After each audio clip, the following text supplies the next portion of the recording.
Hello and welcome to Sons of Ours podcast. My name is Tony Davis, one of your temporary hosts for the summer, and I'm here in the studio with Jacob Machado, one of the new permanent hosts. Sorry, Micah. Yes. So we're actually currently staging a coup so that Jacob and I can just take over the podcast in the fall. Yeah, I've taken Micah's spot, and as soon as I take Ian's head spot, I'm going to move Tony into that vacancy. Exactly. And they'll be gone. So I hope you enjoyed them for the past 8-9 episodes. Yes. So they're actually in, as we talked about in the last episode, they're in, Micah's in Mexico studying Spanish, and Ian is in Guatemala studying Spanish as well. So we're going to continue to pray for them. That they can learn the language so that they can minister to the people of God a little better. Yeah, so we're just hanging out here a little bit before our summer assignments begin, like we talked about last podcast as well. And super chill time, kind of a week before we get going. And oh, yeah. So I decided to record a couple podcasts for you. Exactly. Yeah, so I did a podcast a couple months ago called The Podcast. So if you don't know who I am, you can listen to that podcast, and you can get a little bit more of my backstory, who I am. But I'm in my 5th year of seminary, going into my 6th year, actually, in seminary. So going into 3rd theology, everything's starting to get pretty real. We are no longer in this perpetual formation stage of one day I'll be ordained. It's coming up pretty quickly for me, which is a very daunting reality. Is that end of next year you'll be a deacon? Is that? I mean, God willing? God willing, next February. So every day I'm just trying my hardest not to screw up and get kicked out of seminary. That's my big joke I tell to people, but it's I tell people that I'm trying to screw up and get kicked out of seminary. But that's because I'm only in my 2nd year. Yes. And I'm hiding from people that like I'm doing well and enjoying it. So yeah. I guess now that that's public online. Are you sure you want everyone to know that you actually like seminary? Oh my goodness, I actually like seminary, Tony. Yeah, no, it's an incredible thing. One of the beautiful things about seminary is that we come in from the world, right? I mean, I came in from a public university. Jacob went to Steubenville like college. The opposite of a public university. Yeah, exactly. But regardless of that, we come into the seminary, especially at SJV, we've got a lot of guys that come in like this, where we're not exactly sheltered. We didn't exactly come into seminary because from the time we were 5 years old, we wanted to be priests, right? We've got a gamut of guys, all the way from guys that could have done D1 sports to super intellectual geniuses, and then to bums like me and Jacob. Oh, no, you were talking about me with those first two, and I was blushing, but then you said I was a bum. Oh, I didn't want it to go to your head. I'll tell everybody that when you're not here. But we come out of the world and we experience these things. Like I went to CSU for 2 years. I had an incredible time. I learned a ton about life and myself and about God. But Jacob, where did you kind of come from? Because I think a lot of people think when you enter seminary, you automatically just switch from being a normal human being into some seminarian mold. Right? Every seminarian fits into this mold. You're all the same, but we know that's not the truth. That's not how it actually is. Yeah, I almost don't think I've ever been a normal human being.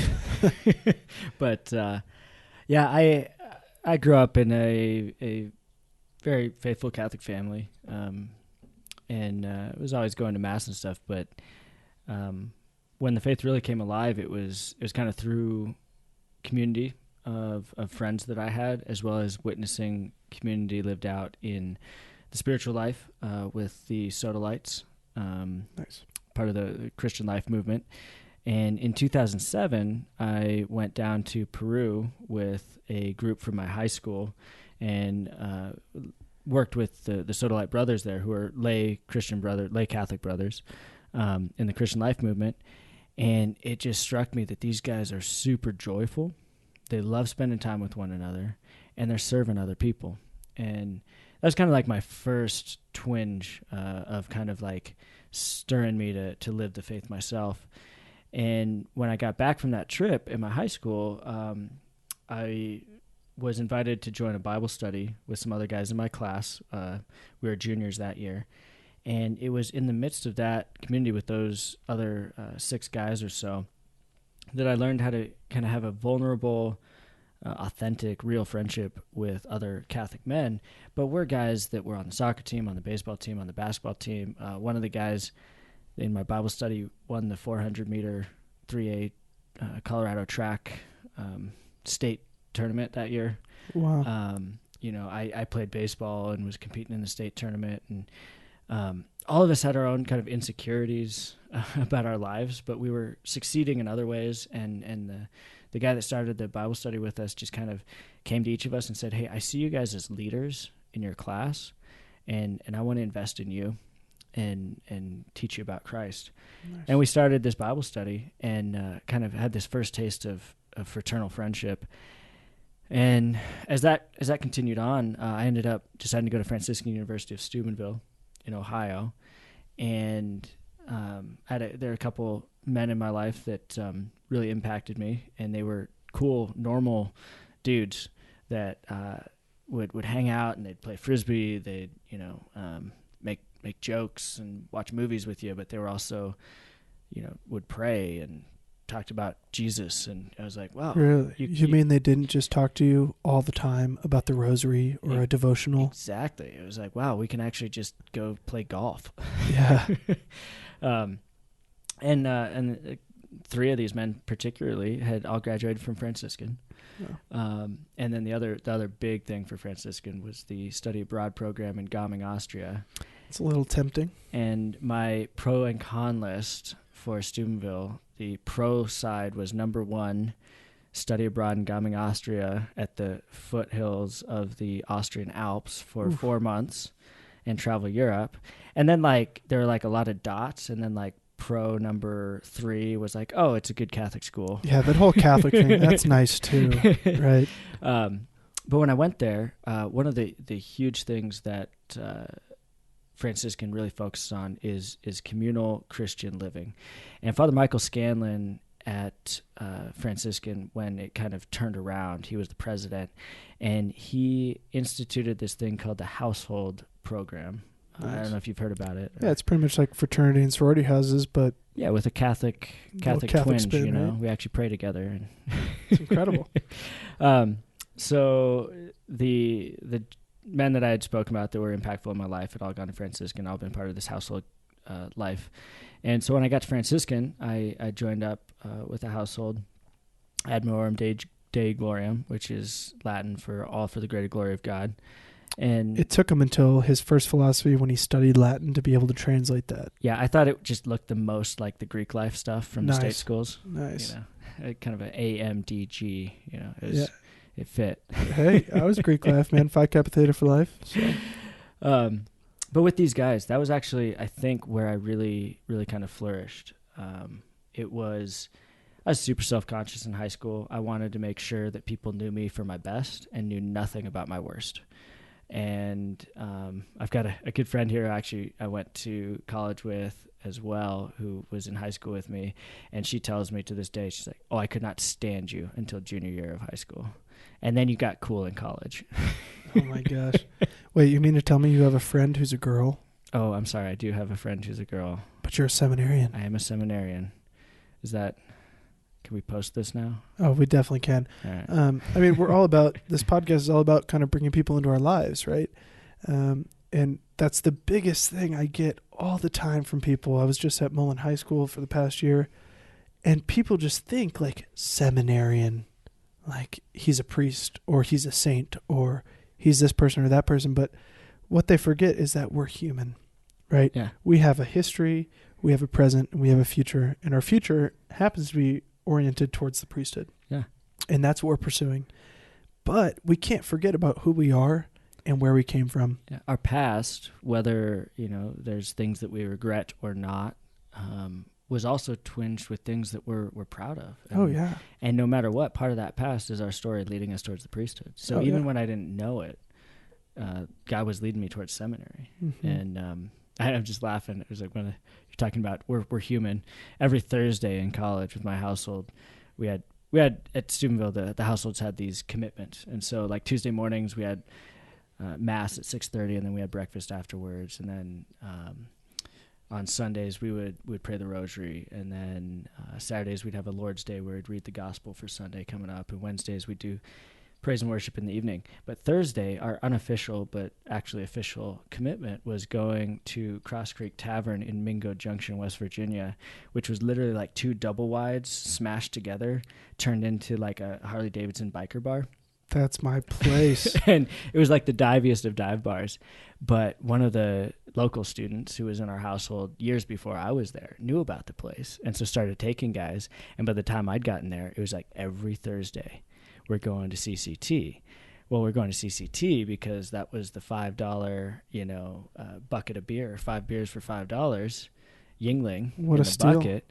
And they had pool and they had darts, and we would just go hang out. And especially my senior year, once I turned 21, I will say I didn't actually drink at CCT before I turned 21. Praise God. But I was always going and playing pool and darts and just hanging out with guys. And we got to meet some of the locals too. And my senior year, me and my housemate would go there on Wednesdays and Saturdays as well, because there was wing night, and then Saturday was just why not. Yeah. And that was the gimme. And so we just started hanging out, and people had this impression even of like the Franciscan students, because we're in the area, we're in the region, people know about us. Yeah. And they just kind of had this preconceived notion of who we were. And then we're just out there hanging out and chatting with them, and become Facebook friends with them, and like they look forward to seeing us there. And it's just kind of cool how you can have these connections, because you actually, when people realize you're a normal guy, you have normal interests and you like beer and wings. Yeah. No, I mean, that's huge. And I think a lot of people, and myself included, the only reason I went to seminary is because it was in Denver, and a priest told me to, and I said, yeah, I'll give it a shot. I don't really want to be a priest, but the seminary is attainable. I want to pursue holiness. I want to pursue union with God, and I think he's calling me to give him everything. So I'll give the seminary a shot. And I think the only reason I stuck around more than a week in the seminary at SJV was because the first thing we do in SJV is Camping trip. Exactly. If you're Tony Davis and it's possible, it's also a fishing trip. Yeah, I happen to be planning the camping trip for August. We'll be going to Gunnison, Colorado, so I'm very excited. Some of the best fishing in the state. But when I entered seminary, that was the farthest thing from my mind. I thought I was going to this cloistered monastery where all there was Gregorian chant and people dressed up with their hands folded at all times. And then day 2 of SY, someone comes in to orient us to the camping trip, who has sleeping bags, who can hike 14ers, who, has outdoor ability of any kind. And I was sitting there in this orientation like, what's going on? I kind of like this idea. Like, I'm going to like something at seminary. I was ready to hate everything and leave in a month. Honestly, though, I mean, I entered seminary waiting for the Lord to tell me I could leave. And now 5 years later, going on 6, I'm still here with more desire in my heart to be a priest and serve the people of God than I ever have before. But that wouldn't have happened unless there was this human dimension of the seminary that St. John Vianney does such a good job of, that brought me closer in. And on that camping trip, we went down to the sand dunes in Colorado. If you've never been, highly, highly recommend. It's this beautiful area unlike any other in the state. But I experienced brotherhood, fraternity. There's guys, literally, we show up to the camping trip, and there's just guys playing Frisbee, drinking beers, hanging out, being normal human men, and it changed everything. For the first time, I actually thought, like, wow, seminary is a good place. It's not just this farm community, this farm, league, so to speak, for priests. I made it to AA in the Catholic Church. Exactly. I have arrived, right? And that was huge for me, that human aspect, because I also came from this community standpoint at Colorado State, both impure community with parties and such, but then once I had my conversion, the church there cradled me, and it was a home for me. And on that camping trip, I discovered a home. I discovered a brotherhood unlike anything I'd ever experienced in my life. And that was all centered around the community of the Trinity. Because we show up, they're hanging out, drinking beer, being normal guys. And then they're like, all right, it's time for evening prayer. And you got, 60, 70 guys. Oh, yeah. out in the woods, circling around like the campfire area or where we're cooking dinner for the night. And we break out breviaries, or I breviary on the phone, and you've got 60 guys singing a hymn at the beginning of evening prayer in the woods. It's incredible. You pray evening prayer, and then you like dig into hot dogs and hamburgers. And and that, I mean, that moment when they said, all right, it's time for evening prayer, that was just so pivotal for me, of like, wow, these two aspects of hanging out, you know, not a care in the world, and then prayer, which is like all in 100%. Those aren't opposite of each other. Like, I can do both of those at the same time. Game changer. Like, cue the mind blown, sound clip. I wish I had the sound effect for the. We'll work on that. Let's make that the goal for the summer. See if I can get a soundboard by the end of the summer. No promises, but it's on my list. We'll find a soundboard somewhere. But that's huge, and that's what I want to talk about today, is this idea that in the seminary we foster not only this prayer life that's the number one dimension that we try to focus on here in the seminary, is be well formed in the spiritual life, but we also have another dimension, which is the human dimension of the priesthood and of just ourselves, right? And we do that in so many ways. Camping trip is one of them. It's throughout the years. It's not just the beginning. It's not just the end. It's not just in the summer when you can go out and choose your hobby of choice. It's year long. You got guys who are, hey, let's get out on this weekend and take a 30-mile bike ride because it's Saturday and I need to not think about class. Exactly.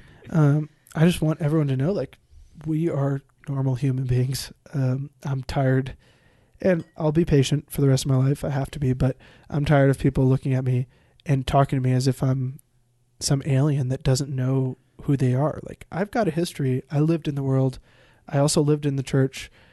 We're human here. And one thing I think SJV does so well, and I wish so many more people, more guys especially, could understand, is that we focus on that human formation.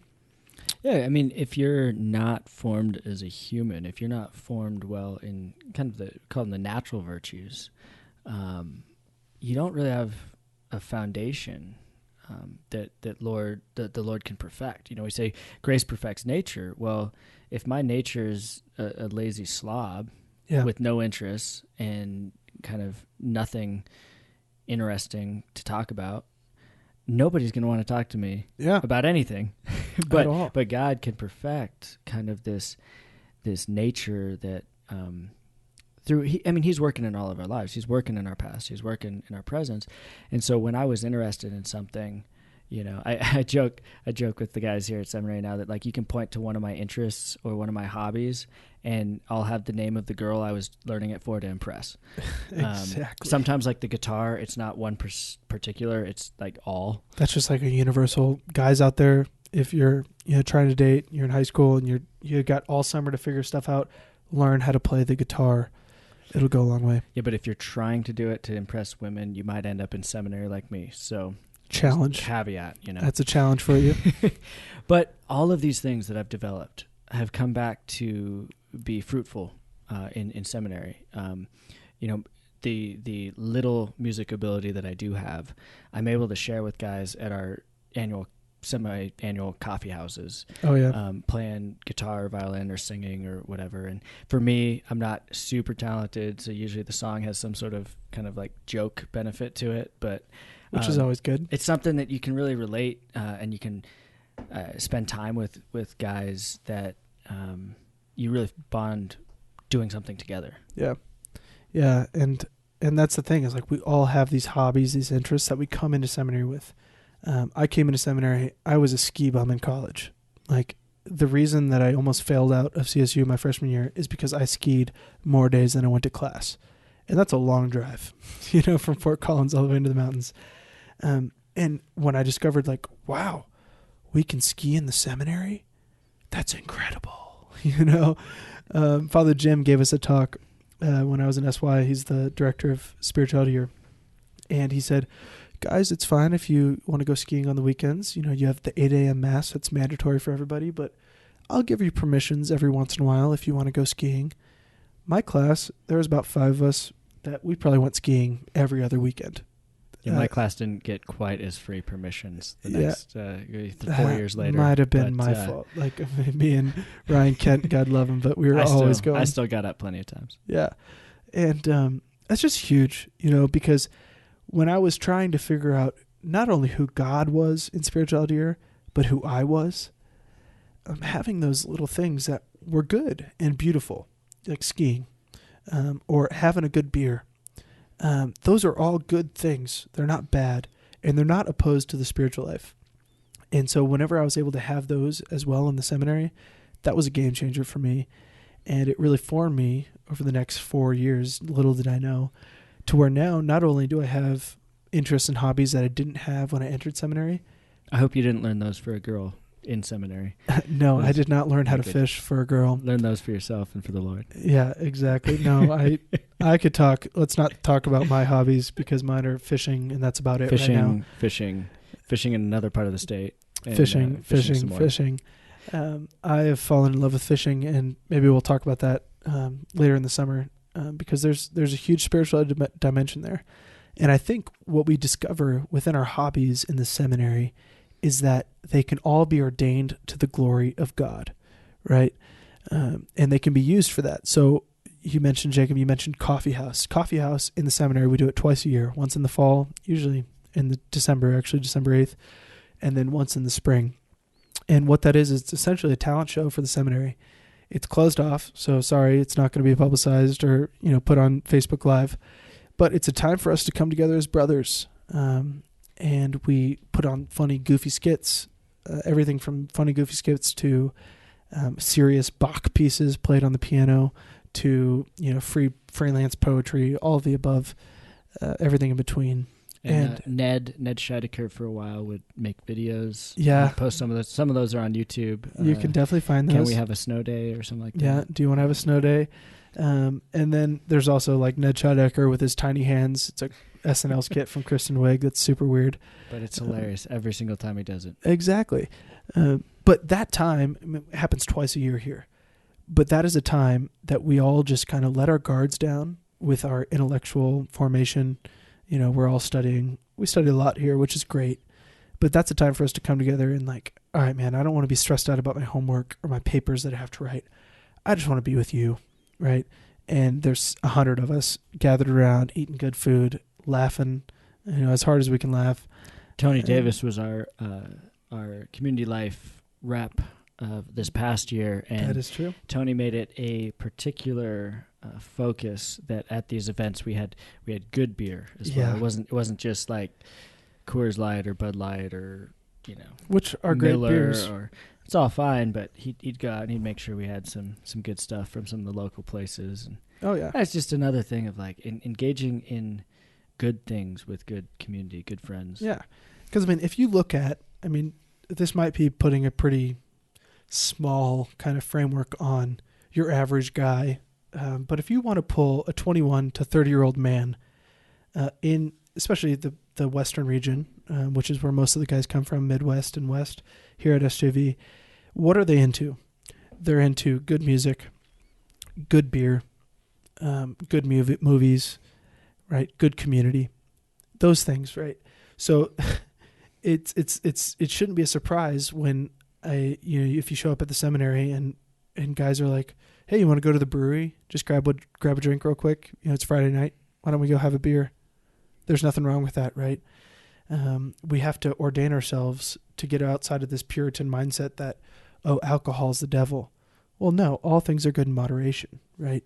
And we learn that in the seminary. We ordain that so that it can serve us as future priests. So that when we go to a parish and we meet a guy and his family, and he needs to get out, he wants to talk to the priest, but he would never do that normally. You invite him out to a beer. I invite him to go fishing. Hey, let's go skiing. Let's go hiking. Let's go do something. Let's get you out of your normal day-to-day. I've had a number of conversations with people on the ski lift. Oh, come on. I'm hanging out. Actually, one of my favorite ones from this past winter, I was on the ski lift with another seminarian friend of mine, Ryan Mack, and we're sitting there, and this guy looks at us. He's like, it's the middle of the week. I think we were on one of our breaks. And he goes, hey, so what are you guys doing up here? Are you students? I'm like, no, not really. And he goes, oh, well, what do you do? And I was like, I'll give you $20 right now if you can guess what we both do. Oh, my gosh. And he just starts kind of listening. He's like, you guys are web or app developers. You're in tech somehow. And I'm like, of course. Strike one. Pretty no. easy guess for Denver. So Denver, I mean, that's like every third guy. And he's like, oh, all right. Well, what about you guys are the newest owners of the hippest upstart brewery in Denver? And I was like, oh, good guess. Yeah. I'm glad I'm projecting that. Yep. But no. And he's like thinking a little bit, I don't know. You're going to have to tell me. And I was like, we're both studying to be Catholic priests. And he's like, wait, are you serious? Yep. And I'm like, yeah, no, seriously. And then that stirred this, well, why? You know, what led you to that? You know, what's your story? Yep.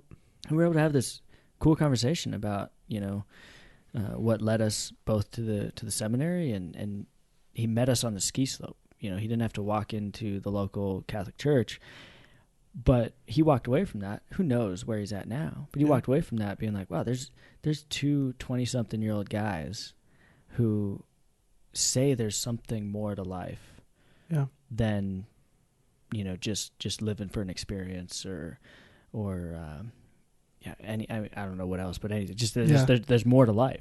Exactly. And I mean, I've got the same thing. I mean, I can't tell you how many times I've actually ran into your dad at Total Wine, the liquor store up the street. That's the Machado favorite place, probably. I don't know if we should admit that, but yeah, I mean, it's all for good reasons, right? But I mean, I've run into your dad there. I mean, because I buy beer for the seminary. It's part of my community life thing.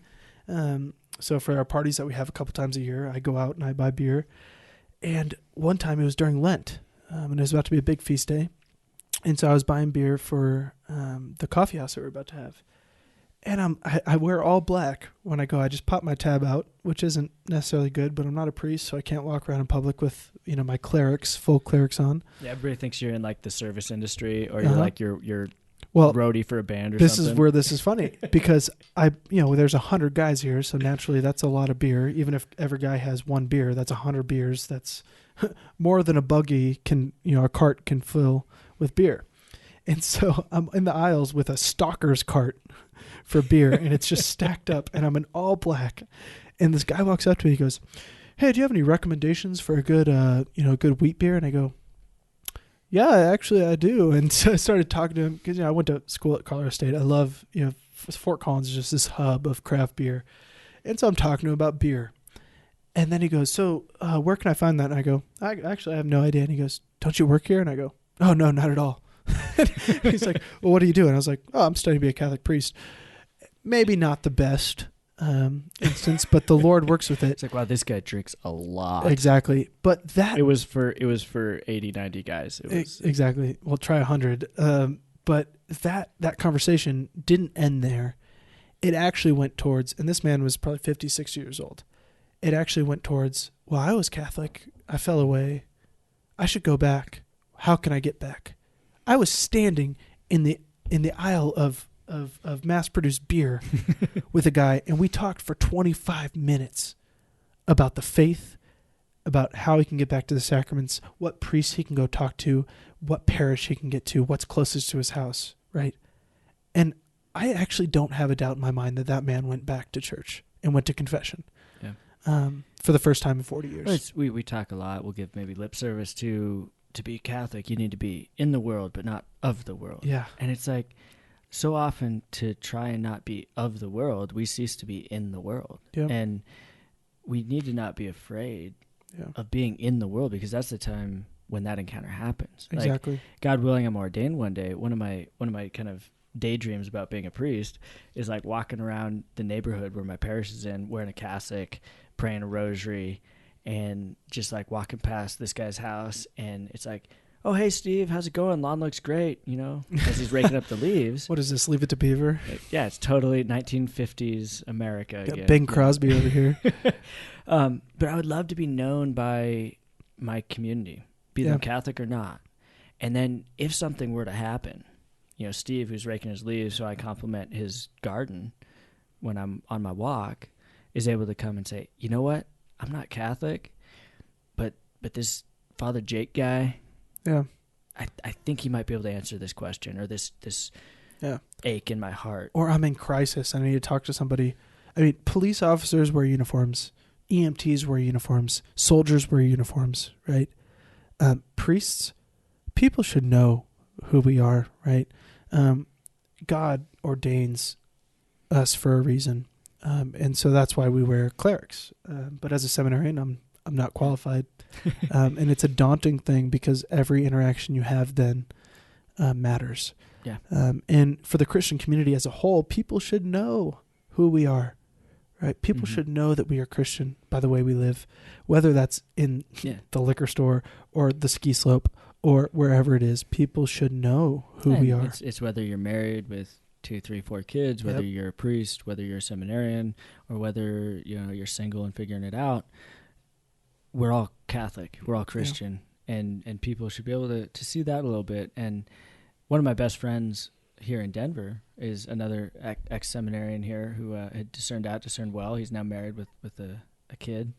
And when he left seminary, it was right after I had graduated college. And we'd been friends for a couple years, kind of during the breaks, because we had mutual friends. But because of what he learned in seminary about the importance of community and the importance of just kind of having these leisure activities and spending time together with people not focused towards some like productive end, but more towards just an end in itself. He left that here at seminary, which we focus on so much, and he knew that my life needs this. Mm-hmm. I need brothers. I need sisters in Christ. I need to be spending time with people who also, are seeking the Lord, but want to just be with each other. Yeah. And so he built this community around him. And Kevin, he invited me in because we'd snowboarded 2 or 3 times together. Yeah. He said, "Hey, I've got this group going up to Breckenridge. The pastor up there is a guy I know. He's found a place for us to stay, and we're gonna go ski for the weekend." And that group of friends that I met, because somebody from seminary who is now out of seminary and married with a kid, working well, is living a Christian life still. Oh, come on! And he's inviting me into that, and that allowed me to have a solid Christian community where these people are still some of my best friends in Denver. Because it was focused to an end of Christ, but it was also to be together. And we would go on, trips to Breckenridge kind of sequentially the next couple of years, and we go on camping trips, and we go, we went out for Kevin's bachelor party, and we were, like shooting clay pigeons and driving dirt bikes and ATVs and like just these kind of fun activities to be with each other. But then we're also ending it again with like evening prayer. Yeah, exactly. And that's one big thing, like within the priesthood, the diocesan priesthood is a specific call. And you mentioned it, to live in the world, but not of the world. There's different calls within the church. The monastic life is totally different, right? And that's something I'm diving into. As a man, I'm pursuing Navy chaplaincy, to be a priest within the Archdiocese Military Service, serving the Navy. Community life, as far as fraternal priesthood, is going to be absent. I will be the only priest, right? And so monastic life is this huge draw to me. But I always have to keep reminding myself as I'm studying monastic life that like the Lord is calling me to a different call, right? He's not calling me to that complete separation from the world. And there are men, my good friend, I hiked the Camino after my first year of seminary with a guy named Tito. He's now up at the monastery up in Wyoming. And this guy was magnanimous. He was incredible. He was a leader within the Denver Catholic young adult community, Christ City, super involved. He was hilarious, right? And the Lord called him for complete separation from the world for intercession of the church, right? And he's now up in the monastery. But the diocesan call is a little different. We can't completely separate, as you were talking about. We have to find this balance of both virtue and ordaining our hobbies and our tasks to the service of his church. Because if we truly want to evangelize, as John Paul II had in his vision at 1993 in World Youth Day, of Denver being the center for the new evangelization, then we have to find unique ways that we can reach people whether that's on the ski slope, on the river, in the parish, at the store, walking through your neighborhood saying hi to Steve. And just ready to encounter people, ready to engage in not only what interests us, but also what interests them and inflames other people's hearts to share and be interested in their leisure as well. Yep. You mentioned JP2 and talk about a powerhouse of the modern world, much less just the church. Heavyweight world champion. But here's a man who was interested and engaged in theater, who was an actor, who was a playwright, who was a poet, but he was also a hiker and a skier, an outdoorsman. Fisherman, big time fisherman, and he would camp. But in that, he would invite, other young people to go camp. And in that experience, under the Iron Curtain, away from the cities, he was able to preach to them. Yeah. But he was engaging them at like this really human, real level. Yeah. And so we strive to do that here at the seminary. We strive to encourage men to enter into that, whatever it may be. It doesn't have to be something super hip. I mean, I've got some friends who are like really into comic books. Yeah. And they've one of them was in my apostolate with me, and he had so many powerful experiences talking to other people who were interested in comic books. And because of his interest, he was able to lead somebody to Christ. Yeah. Yep. And that's why I love the community life we have here at the seminary, whether it be the talent shows, the coffee houses we have, the Halloween party, whatever it is that we do here, because I see the diversity of the interests, the talents, the skills that we have here at the seminary at SJV, and I think, praise God, he's on my team, right? We are on the same team pursuing virtue, pursuing holiness, so that we can evangelize the world and bring more souls, including our own, to heaven, ultimately, in the end. And that's what this human formation shows us here in the seminary. And the temptation is to be jealous. Oh, Jacob's good at this, or Jacob's good at that. Tony's a ridiculously good drummer, and I can't keep a beat. Like stuff like that. But then at the end of the day, it just comes down to, no, praise God, he's on my team, because he's going to evangelize somebody that I won't be able to. And the Lord will put people in his wheelhouse that he won't put in mine, because we're on the same team, working for the same goal. And that's the sanctification of the world. So hopefully, I hope to talk to you about fishing more later. I've got some hobbies and interests that I'd like to share a little bit more about and kind of dive into maybe the spirituality of our leisure activities. But for now, we're going to call it there. Hopefully inspired you guys to dive into community a little bit more. And the Christian life it's necessary for it. Yeah. Don't shy away from your skills, your talents, your hobbies. Just ordain them to God. Use them for the greater glory of his name. Yeah. So thanks for listening again. This is Sons of Ours with an O. Nope. Micah left the script says what do the notes say? A. With Sons of Ours with an A. This is Sons of Ours with an A. Yes. A-R-S. Okay. All right. Well, have a good time. Until next time. Cue the music.